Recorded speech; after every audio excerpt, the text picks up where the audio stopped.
All right. Good afternoon, everyone. Thank you for joining us today and welcome to today's BuildUp webinar. We're going to be talking about building the AI-enabled contractor culture, systems, and process shifts. It takes all three, not just one. I'm Sean Prince, VP of Enterprise Experience here at Beam AI, and I'll be your moderator for today's discussion. So AI in construction, no longer a question, I would say, of if, but a question of maybe when and how. So many firms are experimenting with AI tools across pre-construction. I talk to customers every single day about this, and tools are being purchased, pilots are being run, but for many contractors, I would say meaningful impact can and does stall out from time to time. So I guess the question would be why? Not because the technology doesn't work, but perhaps because teams are unsure on how to use AI and how it fits into their daily work. The impact metrics aren't known or really even tracked. Leadership hasn't redefined workflows around the technology, and maybe ultimately culture hasn't caught up with the tools yet. So, in today's session, we're going to be talking about what it truly means to become an AI enabled contractor and not just a contractor using AI tools. I think there's an important distinction and difference between those two.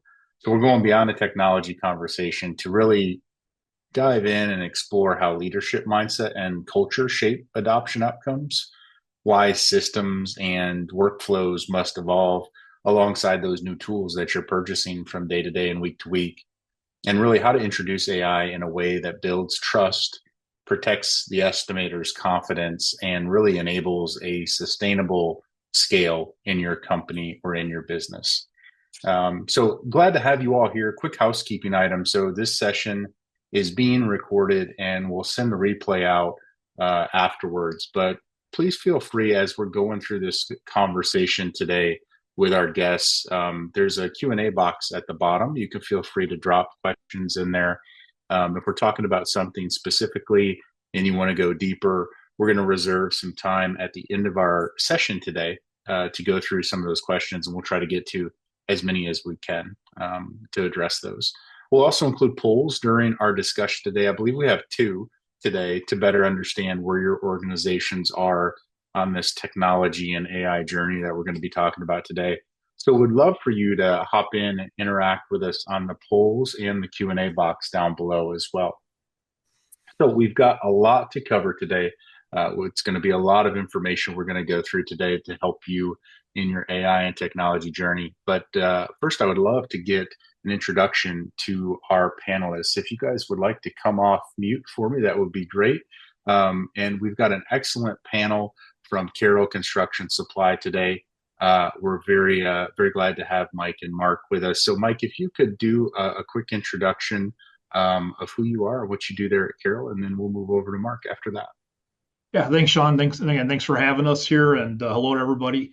Yeah, so my name is Mike DePersia. I am the Rebar production manager at Carroll, and I kind of oversee everything in the Rebar shop from basically the estimating, detailing, and production. And then you'll get to see Mark, and he helps with a lot of the estimating and the detailing too. But kind of a quick introduction, I've been in the construction industry probably for over 25 years now. Started out a little bit of laboring, I estimated concrete for a few years, and then I've been doing rebar probably the last, I would say 16, 17 years, and been running a rebar shop for the last 15, 16 years of that. So there's a lot of overlap between the estimating and the running the shop. But yeah, that's kind of where I'm at right now. And yeah, this should be good. We'll get into it. Awesome. Thanks, Mike. It's good to have you. Just a little bit of experience on the construction side, it sounds like. Not too much, but just a little bit. Little bit. No, that's great. Mark, over to you, sir. I'm Mark DeGroot. I'm a rebar estimator here at Carroll Supply. Been in the construction industry for about going on 20 years now. Started out estimating for a precast concrete company, and then I shifted over to here. I was I was with the precaster for 7 years, and then I switched over to here, and I've been here for just over 12 years now. Um, so I'm mostly estimating and detailing and project managing of once we get the jobs and helping it get out the door. Awesome, Mark. Sounds like you got estimating, you got detailing, and you got some PMing as well under your purview. So I think between you and Mike, we're like 40 plus years of construction experience, which is a good thing, which is a good thing. That's awesome. Great. And then Karen, if you could introduce yourself, that'd be great to get the audience to know you as well. Thanks, Sean. So I'm a product manager here at Beam. I work on developing some of the AI models that are used to automate with the various takeoffs that we receive for all of the different trades. So I primarily focus on working on structural steel. So yeah, that's pretty much it. Awesome. Thank you, Karen. Appreciate you being here with us today. So let's go ahead and jump into the conversation, really from pilots to practice and really why AI adoption stalls in construction. So I'd love to start with a reality check. And many contractors are experimenting with AI right now. It's a hot topic in construction. It's a very hot topic in pre-construction, and there's curiosity, there's problems to solve, there's platforms to explore, and then obviously purchase decisions to consider. But in most cases, adoption doesn't go beyond, I would just say, a surface level. It doesn't go as deep as it needs to be. So Mike, I want to start with you from a leadership perspective. When you first considered bringing AI into your pre-construction workflows, maybe a two-part question here. What problem statements did you think AI is ready to solve? What have you seen in the industry and specifically with Carroll? And then maybe that second piece is, and what surprised you about the actual barriers to adoption, not technical ones, but more like organizational ones, people ones? Sure. Yeah. So like we actually got into AI. So we used to have we had a very good estimator, and he retired, and we were kind of like pulling our hair out, going, how are we going to replace this person, right? He worked for us for a very long time, and we started looking around, and it was like, well, we could hire more people. What can we do?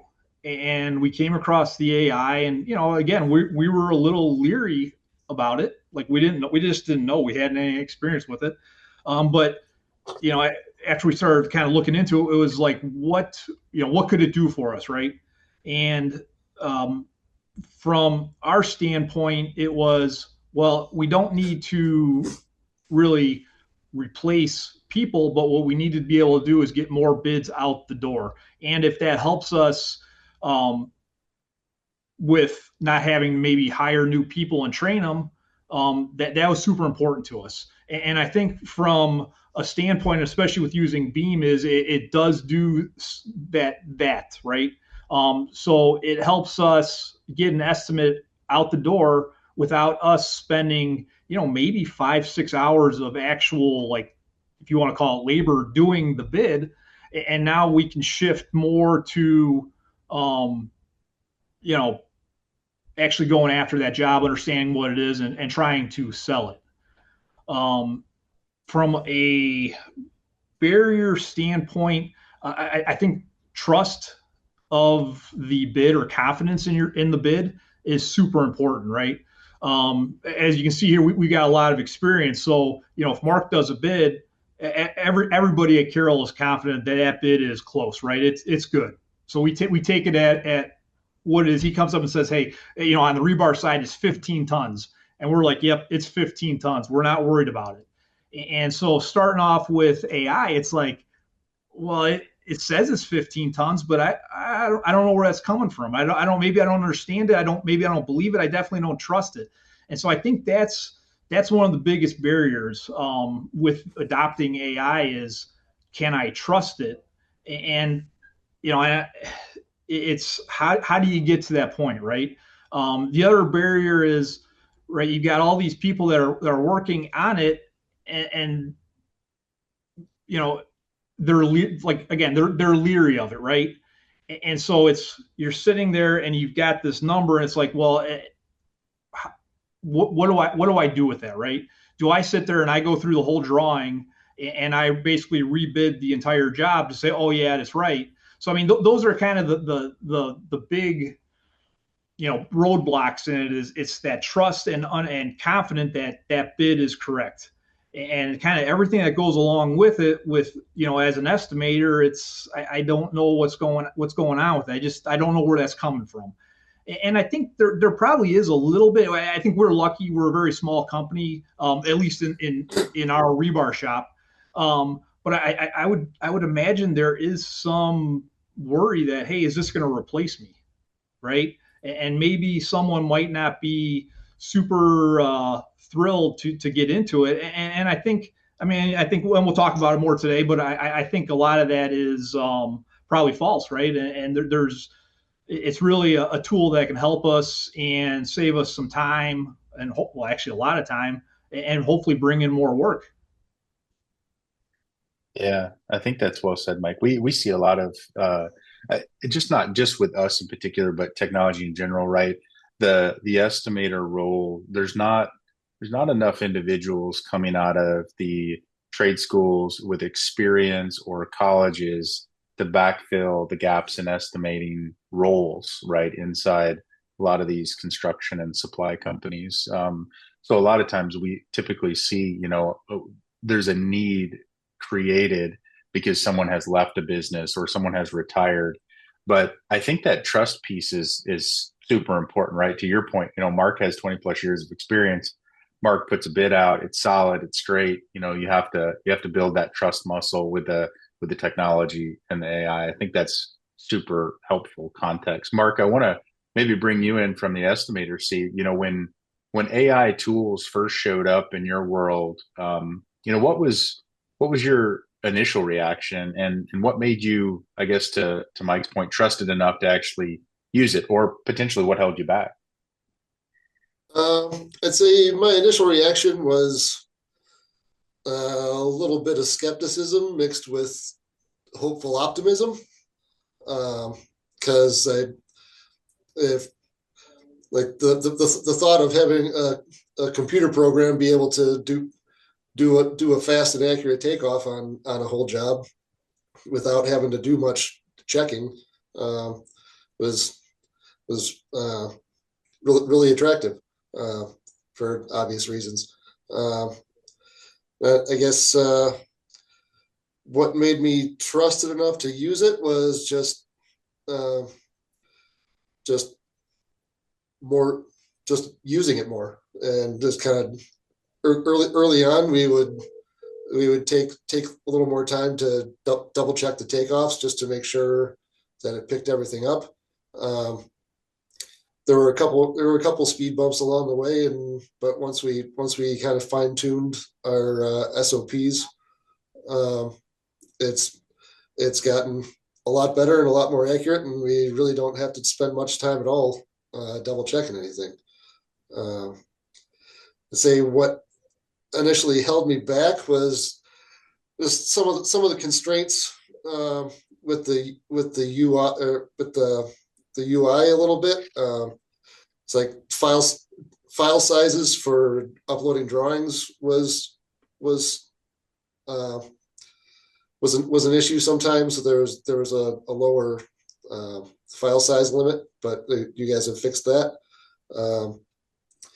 Say also initially when we didn't have that confidence quite yet, we would pick and choose which jobs we would upload to it, and that would sometimes take more time than just doing it ourselves sometimes.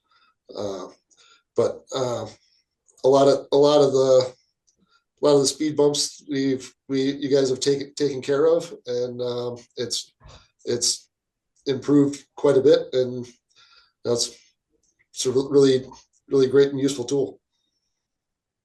Yeah, no, I think that's good to hear, Mark. As far as like what were some blockers at first, and how you guys overcame them. So what we're hearing is that AI adoption, it doesn't necessarily fail because of the technology, whether it's Beam AI or some other piece of technology. A lot of times they work. A lot of times it fails though because teams don't have clarity on either how it fits into their work, or specifically in this instance, building estimates and getting takeoffs done. That trust muscle, isn't necessarily there, and the confidence in the output has to be developed, kind of as you work through that onboarding session. So I think that makes a lot of sense. Karen, from your perspective, working with contractors across the industry, in your role, you're talking to them every single day. What are the most common reasons that you hear AI pilots don't turn into real sustained adoption from your perspective? Okay, so I'll speak from a general perspective, not just AI takeoff softwares. Also, I've worked on other AI tools that have dealt with pre-construction. So something that we generally see is that AI is sometimes treated as a shiny object that everyone wants to have a part of. They want to take it up in their organization, see if it works with this particular workflow, that workflow. It's more of a shot in the dark. I think it's important to prefix certain metrics and outcomes from this particular task that you're taking up. So, for example, for a takeoff software, it could be reducing takeoff time by 30%, or getting more bids out, right? There are also issues which are related to workflows. So you have an automated takeoff system which gives you a certain type of output. You have certain estimation workflows around it from your older workflows, and now all of a sudden you've got an output that doesn't work with your estimation output, and you're spending time just to fixing it, so just to fix it manually again and again. So essentially you're losing out on efficiency. Then a lot of times what we see is that top management wants to take up AI as a new initiative, a new technology that is being brought in. Individuals that are eventually actually going to use it are not part of the decision-making process. I think it needs to be a collective purchase decision where the individual who's actually going to benefit from it is involved in the entire buying process of the tool to ensure that is essentially utilized and does not become shelfware.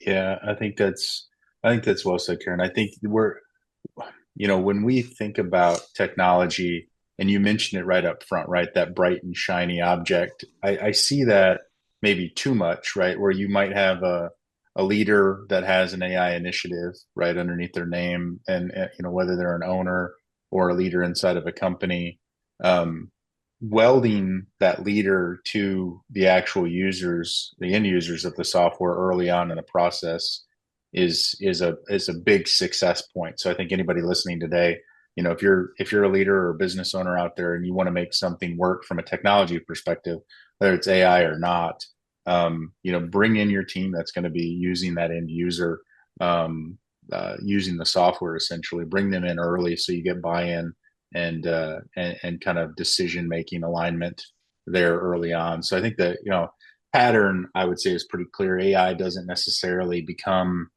I would say, valuable just because it's deployed. I think it becomes valuable when maybe systems and then culture, or we could interchange the word trust, and workflows evolve alongside it. To Mike's point, so I think that's a good segue there. I'd love to pull up our first poll and go through that. Would love as an audience if you'd interact with us there. We have our first poll up here. So when your team starts bidding more, what becomes the biggest challenge? We've got a few different options here. Estimators struggle to trust outputs at higher volume. Workflows break down as the workload increases. It's hard to measure what's actually improving. Number 4, the team isn't ready to operate at that scale. Or 5, it's simply all of the above. Would love for you to interact with us in there. And also remember, there's a Q&A box down at the bottom. If you have any questions as we're going through, please feel free to drop in, and we'll make sure to log those and answer as many of those at the end of this as we can. Okay, let's go ahead and close our poll. We'll take a look at the results here as well. All right. So it looks like estimators struggling to trust outputs at higher volumes would be number 1, and then tied with number 1, workflows break down as the workload increases. So those are our top 2 answers. And then really a tie for second place. The team isn't ready to operate at that scale, or essentially all of the above. So awesome. Thank you for participating. I really appreciate that. All right, let's move on, from doer to reviewer. You mentioned, Mike, a little bit about, moving that role a little bit from, actually doing the takeoff to spending more time on a lot of times what I call higher leverage, higher value tasks. So, redefining the estimator's role in an AI enabled workflow is really a big deal. And it's super important to make sure your teams understand this as you start to roll out AI initiatives. So, one of the biggest cultural shifts that comes with AI adoption that I see is the evolution of that estimator's role. So, especially in that pre-con space. So, AI doesn't replace the estimator, but it does change what they should and will focus on. So, Mark, as someone using AI today, what work have you stopped doing, and what are you spending more time on instead? I think this is a very valuable question for our audience to hear your perspective on. I mean, it's really been a shift from actually doing a takeoff myself to basically it's kind of skimming through the drawings when we get a bid and uploading it to Beam and then just kind of moving on to the next one. So I mean, we take maybe 40 minutes to review the outputs on another one and get it out the door. So it's kind of been a shift from actually spending most of my day doing a takeoff and inputting the information into our Rebar software to basically just constantly reviewing everything. I mean, it's kind of reviewing drawings as I'm uploading them, and then reviewing reviewing the outputs once they get completed.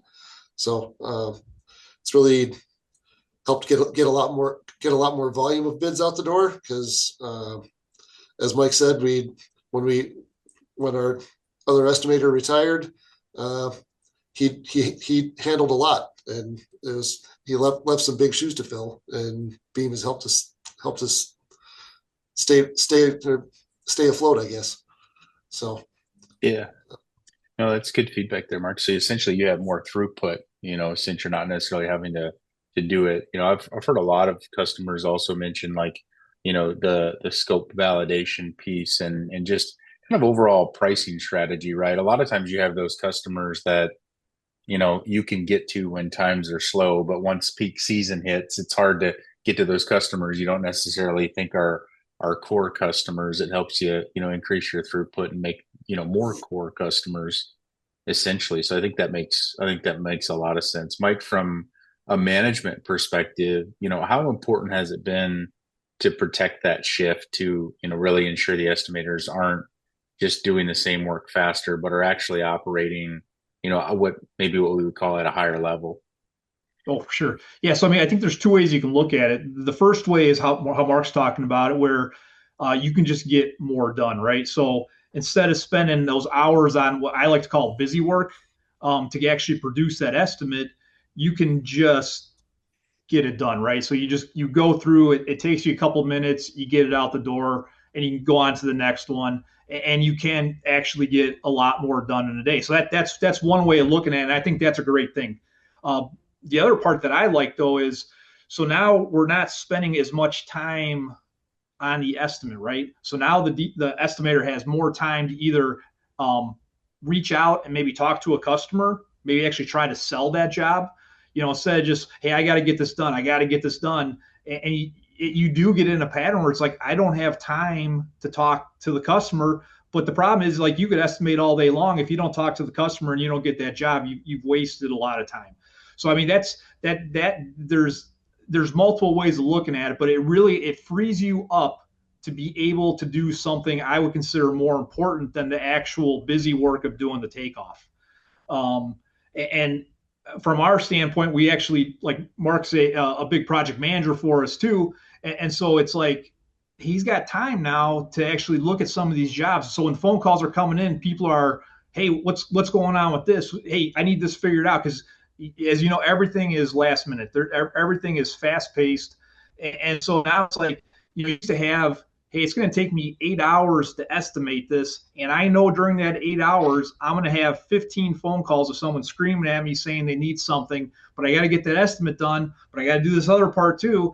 And now it takes off a little bit of pressure, and maybe you can do both. And I think we're doing a pretty good job of doing both now.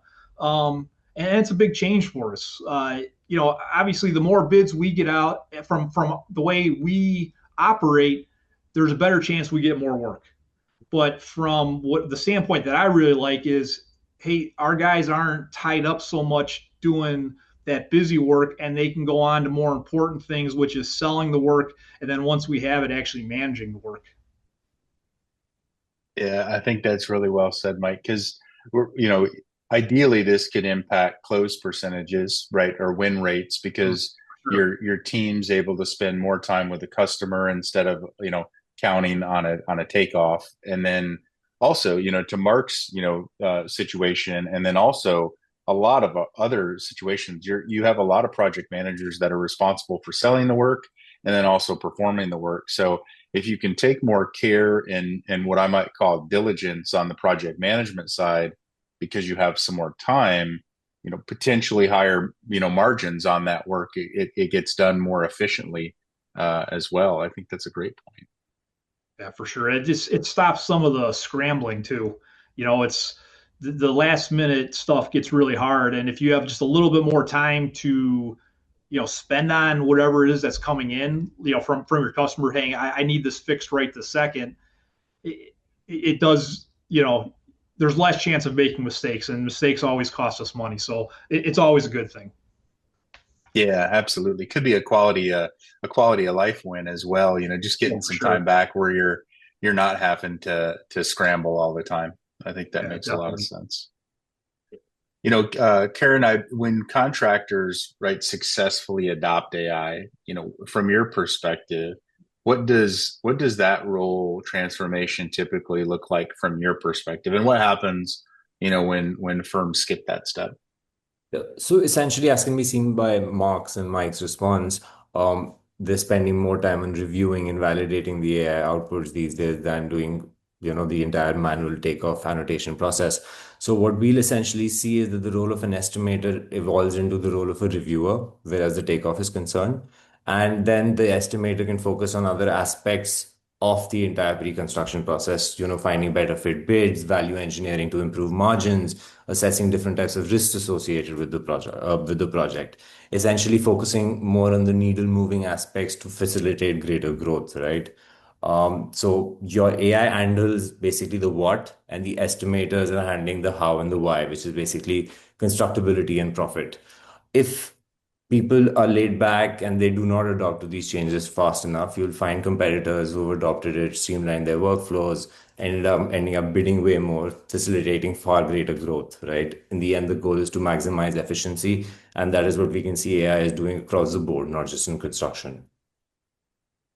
Yeah, I think that's great input, Karen. I love the what versus the how and the why, because when you said that, I heard tactical on the what and the how and the why more strategic, right? And so I think technology is the unlock is helping us, really focus on more strategic work than the minutia of the tactical. So the takeaway here that I'm hearing is that AI adoption isn't about, just automation for automation's sake. It's really about elevating that estimator's role in this context or this instance from execution to, maybe we'll call it validation, and really from doer to decision maker, or a term I'm hearing a lot these days, especially with the agentic side, is orchestrator, right? You're orchestrating strategically what's happening, day to day, week to week, month to month. I think that's a super valuable conversation for the audience there. So appreciate those thoughts. Let's go ahead and pull up our second poll. Would love for you to interact with us here on this second poll. And just as a reminder, keep in mind we do have that Q&A box down at the bottom that you can punch any Q&As there while we go through, and we'll make sure to cover them on our other end. So let's go ahead and pull up live poll number 2 if we could.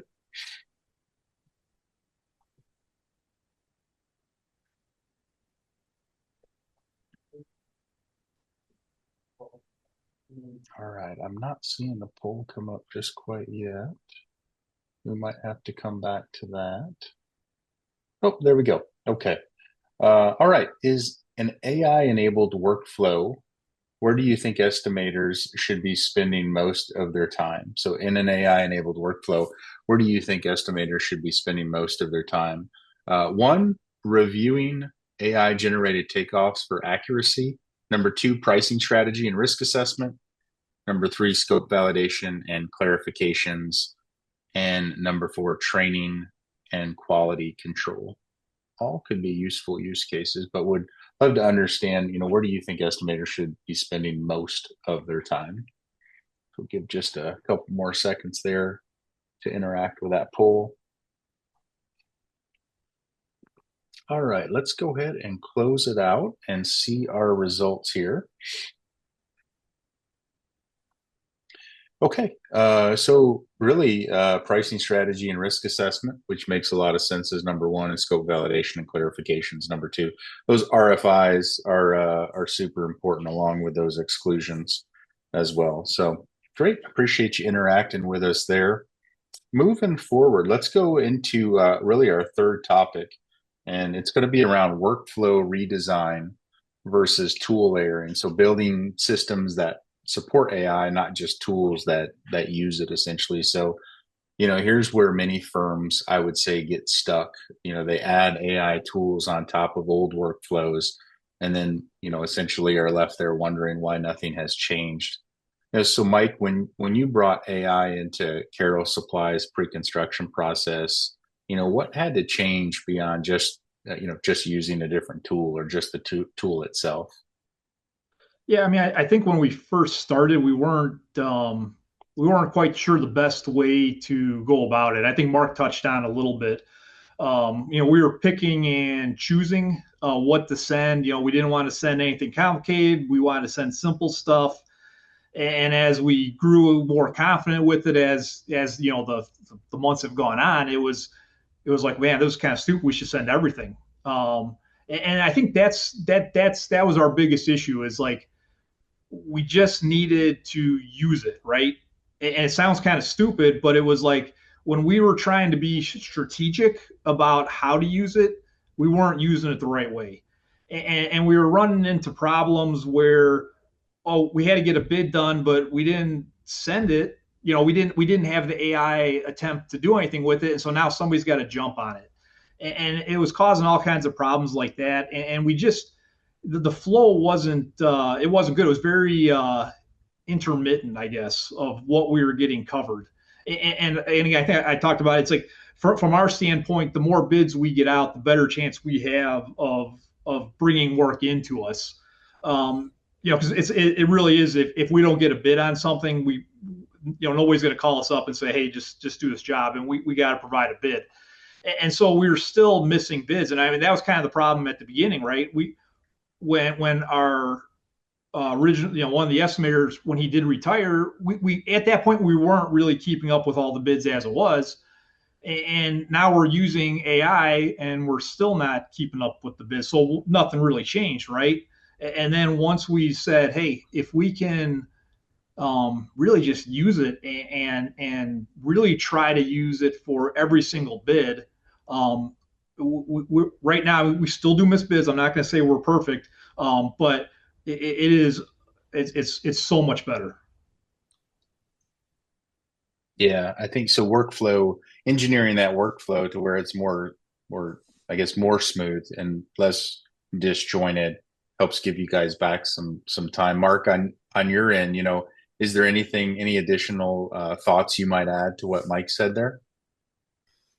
Not much. I mean, he pretty much hit it on the head.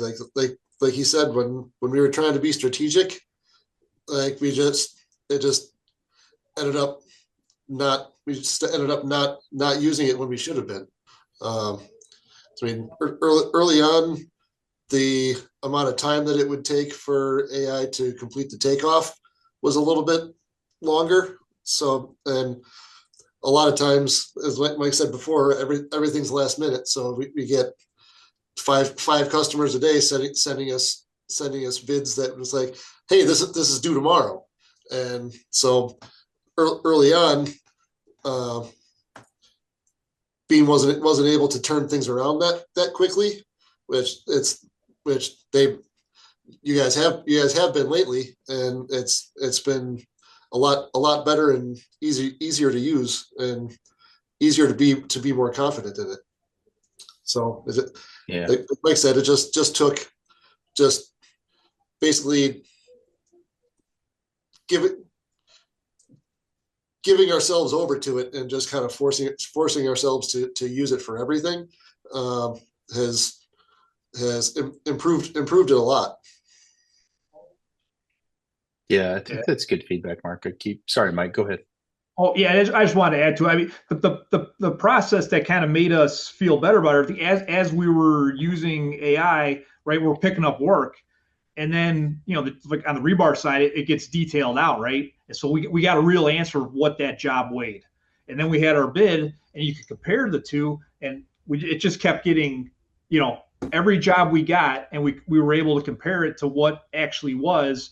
Just made us feel more and more confident that hey, these are solid bids, solid weights on our end, and it made it a whole lot easier. And it's unfortunate. It took us months, probably, Mark. Right? I mean, it was a while to Yeah, I get to say that probably point where we're just like, four or hey, five what are we months or doing? so.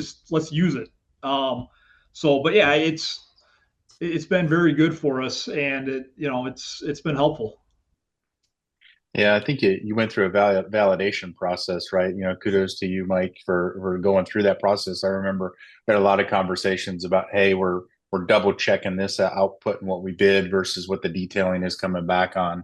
So I think that, that's another takeaway for teams is, have a validation process, whatever that looks like for your business. It might be different for each trade or each supplier that's Sure. out there, but have a validation process that you can talk with your team about to help build that trust for that technology, whatever, it might be. So I think this isn't just about the technology, it's about, redesigning or re-engineering the system so the technology can actually deliver the value that it was purchased for. I think that's super important because so many times I hear, we bought this software, we bought this, and it just ends up on the shelf and adoption didn't happen. And it's just really wasted money and wasted resources and super unfortunate there. But I think that you guys went through a good validation process to help build that trust and confidence in the system. So I think that's good.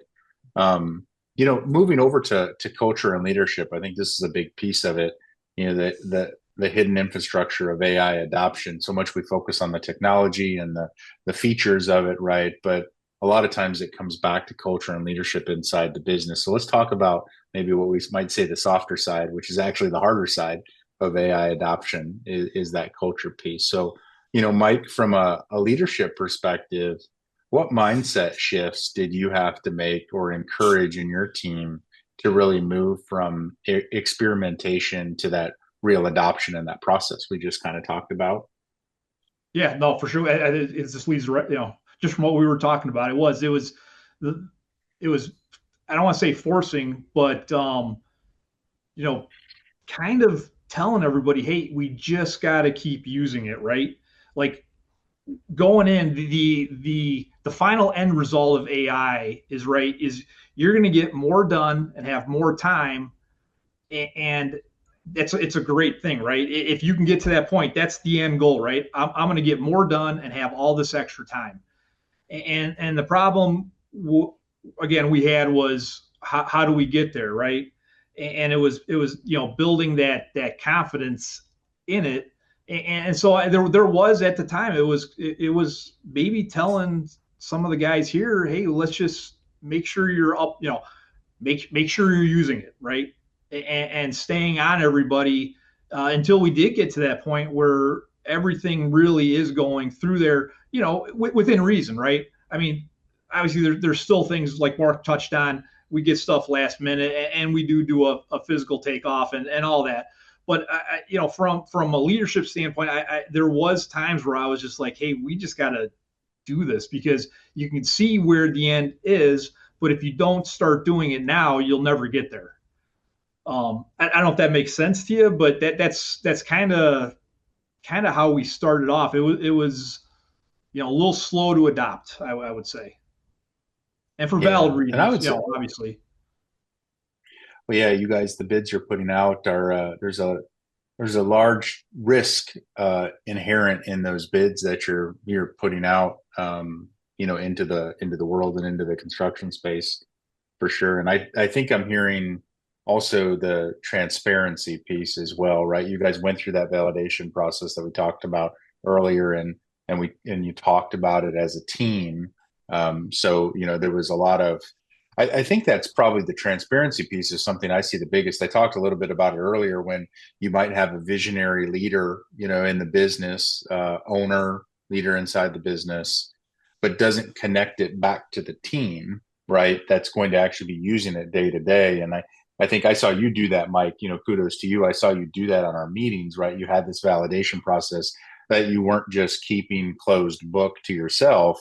You were actually having conversations with you and your team as a whole, so that when confidence built, it wasn't necessarily just built with you, it was built with your Yeah, entire team. for sure. You definitely don't want to keeping any of the information to yourself. It doesn't do anybody any good. I think the more open you can be with your team on how is it actually working, what does it actually look like, um, it does. It really helps everybody because once you start sharing those numbers of the accuracy of everything, everybody's kind of like, well, I don't. Yeah, maybe I don't need to spend 5 hours checking that over. And it does. It frees people up. It gets more stuff done. It makes your day a little better, I think. Yeah, I think that's good feedback there. Karen, I'd like to come to you. When you see successful AI adoption in construction firms, what cultural patterns do you particularly see, and maybe some red flags as well? Yeah, sure. So an important thing to see nowadays, what is happening is people are kind of afraid that AI is here to take my job. So it's very important for top leadership to ensure psychological safety amongst the individuals who are essentially going to be using the AI. They need to be told that it is here to bid more, it's here to help you, it's here to improve your efficiency, not here to replace your job. One of the most important things. Another thing that Mike also mentioned, essentially, it's not a set, buy it and forget about it kind of a thing. You need to ensure that there's human oversight. People are constantly using it, understanding how it works best, understanding how to optimize it for themselves. And then there are also aspects of training. So there is a learning curve associated with a lot of these tools, a lot of these agentic tools that are in the market. So it's important to spend in those hours that go into figuring out how to use these tools, making adjustments to age-old habits that you might be used to, performing tasks in a certain way, but now, just validating, having a quick look on the output. So essentially, these are some things when done right, help an organization adopt, and if done wrong, will basically you'll end up not using it and getting rid of the product, essentially. Yeah, I think that's well said. I think the takeaway here that I'm hearing, AI adoption, I would say, and I might even say technology adoption as a whole is as much a people problem or opportunity we call as it is a technology problem or opportunity. I think culture here, as it relates to culture and trust and confidence, isn't really just a nice to have. It's really the infrastructure that determines whether the tools that you integrate into your team succeed or ultimately fail here. So I think this is a really good conversation. A lot of times we get so focused on the technology, the features, the forms, the function that there's a big people component to this as well. I think it's really good feedback. All right. So as we're about 46 minutes in, so we just have about another 10, 15 minutes left here. Actionable advice. I would say this is probably one of my favorite parts of the conversation today. And to kind of wrap things up from this conversation, I'd like to ask each of you really the same question. And Mike, we'll start with you here. If you were advising another contractor or supplier who's thinking about really becoming AI enabled in whatever process it is, A, what would you tell them to focus on first? And B, what mistake would you tell them to avoid if one came to mind? Yeah, I mean, to me, it's how do you get to that trust level where you're confident what you're getting is accurate. And so I would find a way to get that information to the team as quick as possible. And again, it's not like one day, but find a way to make sure that you are confident in what you're getting. And then once you do get to that comfort level, right, then just go with it, right? Quit, don't keep spending more and more time, um, I guess, checking things over, right? Just use it, be confident that it's correct, and free yourself up to do whatever else it is that you need to do that's more valuable than, again, the busy work of the takeoffs. Got it. Got it. Makes sense. Makes sense. I think that's good advice. So if you're taking notes out there, certainly take heed of that. Mark, well, maybe over to you, actionable piece of advice just from your experience and your purview. What would you tell, that contractor or supplier out there to focus on first? And are there any, mistakes that you'd like caution them to avoid? I mean, kind of same as what Mike said. Just just be as detailed as possible when like working with the beam team of laying out the standard operating procedures for how to do the takeoffs.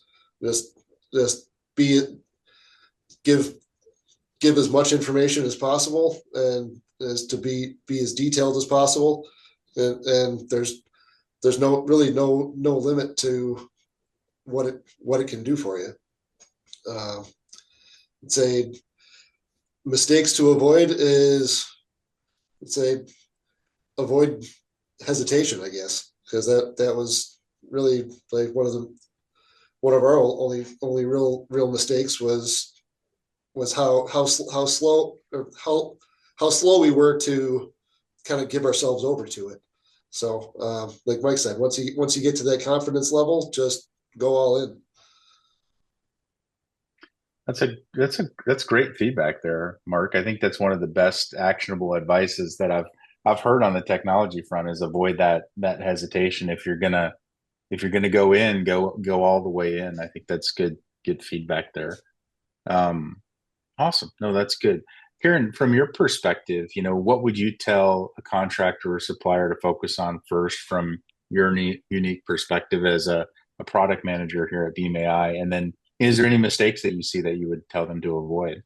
So, what to focus on first would essentially be every individual firm should analyze what their bottlenecks are, find out the hardest task that they're facing, the biggest challenge that they're facing, and then try to tackle that essentially. For example, takeoffs are one of the biggest challenges faced by most contractors in the pre-construction phase. So, that is something you need to focus on. Finding the right thing for you, your biggest bottleneck. A mistake to avoid, I would say, is involvement of the team. Everyone who's there in the organization, they should play around with the tool that they've purchased, understand how it works, what it can do, what it cannot do, so that there is maximizing. So maximizing utilization needs to be very important. Not doing that always tends to, reduce utilization and then just becoming a drop off, essentially. Yeah, maximizing that utilization. I think that goes with Mark's point as well on avoiding the hesitation. I think I'm not on the list to give my feedback, but I'll give my feedback as well. One of the biggest things I see from a perspective of what you should focus on first is I would say one of the biggest things where that leads to success inside a business from adopting the technology is that leader gets a champion or two inside the business to help row the boat with them with the rest of the team, so they're not necessarily going it alone. A lot of times that leader or business owner has a packed schedule, and to take on a technology initiative can be really hard for them on the day to day. And you need that day to day rhythm. You need that week to week rhythm to really make something stick and fully be adopted. So picking some champions inside the organization that can help you lead the charge so you don't have to go it alone as a leader would probably be something that I would focus on first if I was implementing some technology. And then, a mistake to avoid, I think if you want to make a mistake, just do the opposite of what Mike did, right? Like Mike brought his team in, he was open book management, he was showing the results and we were talking about them together. Don't keep that door closed, and kind of hold those keys to the castle. Open that up for your team. You'll see your team grow. and you'll also see your adoption of the tool that you spent a lot of money on as well grow as well. So those would be my two pieces. So I think the big takeaway today is this, becoming an AI enabled contractor isn't about buying tools. It's really about building the culture, systems, and also the workflows that allow those tools to really create real value and maybe we'll call it real impact for your team and inside your business. So I think Mike, Mark, Karen, very great conversation. Appreciate you pouring into it and pouring into the industry today. From insight to execution, what this looks like in practice. We talked a lot about technology. We talked a lot about Beam AI. So before we move into the audience Q&A here, got a little time left. I want to take a few minutes to connect everything we've really discussed today and what this actually looks like in practice. So we've talked about AI adoption as a culture and systems problem, not just a technology problem. So, we've talked about redefining the estimator's role, building that trust or, confidence in it, and redesigning or re-engineering the workflows to support AI, not just layering it on top. So, Karen, instead of talking about AI adoption at a high level, can you walk us through what successful AI enabled workflows actually look like day to day for teams using Beam AI? I'll hand it over to you. Thanks, Sean. So one quick framing point before I jump in. So Beam AI isn't built to replace estimators. It's built to elevate their role, moving them from manual execution to strategic validation so that they can focus on what actually requires their expertise. So what I'll be showing right now is basically a quick sneak peek of one of our steel AI models and how they work. So Yep, I can where see you both. are, so this is what our DIY steel workflow looks like essentially. So what you have here is your project page. I've used a small page for demonstration. So you just select all of the sheets that you require. You press proceed. So we're basically setting up our PDF for AI evaluation right now. So to do that in structural steel, what we need to do, I'll just do a quick scan of all the beams and joists present on these sheets. So I won't get into all of the other aspects of it and how to detect columns, plates, and all. Just a quick sneak peek. I add scale. I select my working area, basically the area where all of my beams and joists are.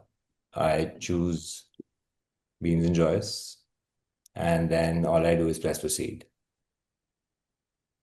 I don't want to do columns right now, so I skip columns. And this is the input that I've given, basically drawing the area where I want to find the items, telling it what items to find, providing it with a scale. Then I wait for my AI to crunch the numbers. So for the purpose of this demonstration, I've processed this file already, and you can see that this is what your output looks like. We've detected all of the joists. There are some basic measurement inaccuracies that can simply be fixed at the touch of a button. So this is essentially what all AI models across all takeoffs look like. You put in your plans, you provided a basic input, basis all of the rules that are built in the system, it'll automatically detect everything. So for in the case of structural steel, we have joist, LRFD tables integrated into the AI systems, which automatically calculate your weight. Your outputs are bifurcated based on the unit length, the stock lengths, they're divided into regions, essentially speeding up your entire framing process, right? All I had to do was click a button, give it a few minutes, wait for it, and now it's put out an output which has all of my measurements as I would need them. In the event I want to make modifications, we've got an entire flow for it. You can simply do anything that you need, require, and make any of those changes.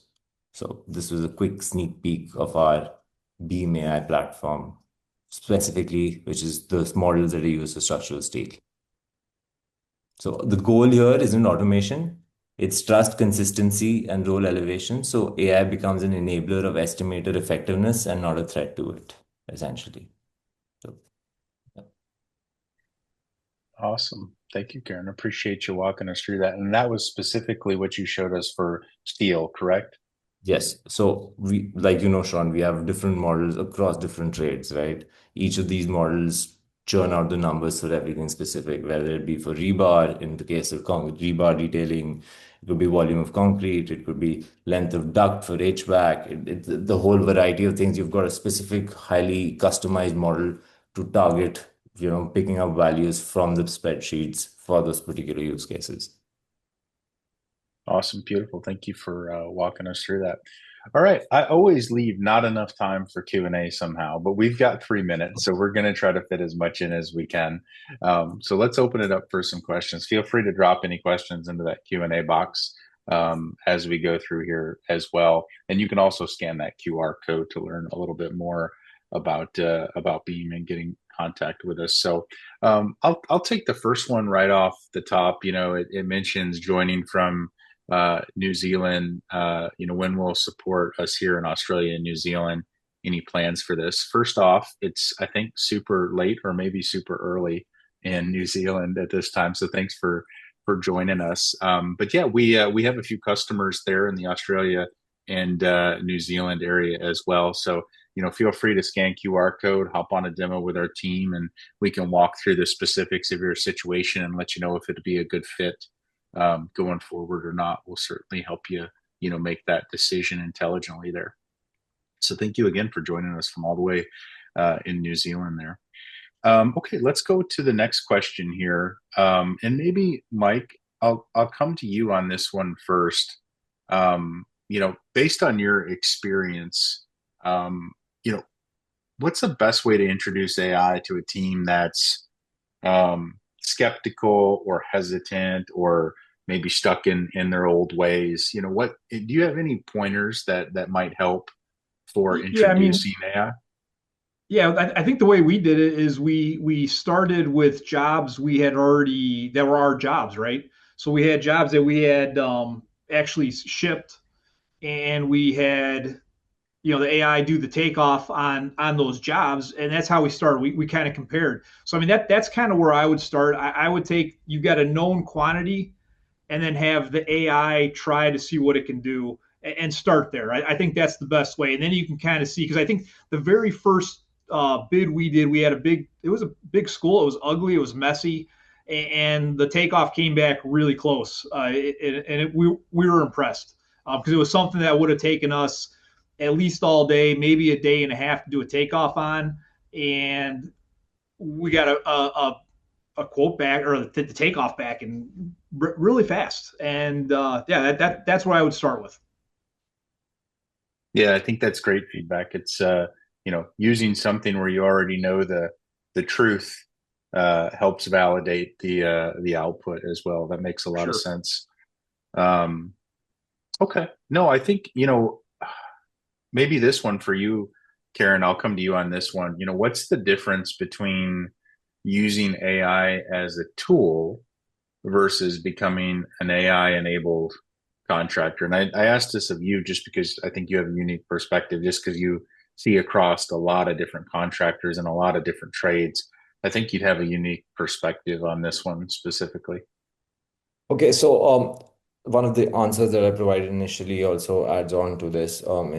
So essentially, using AI as a tool is you taking one of the models and just copy pasting it and using it with your existing workflows.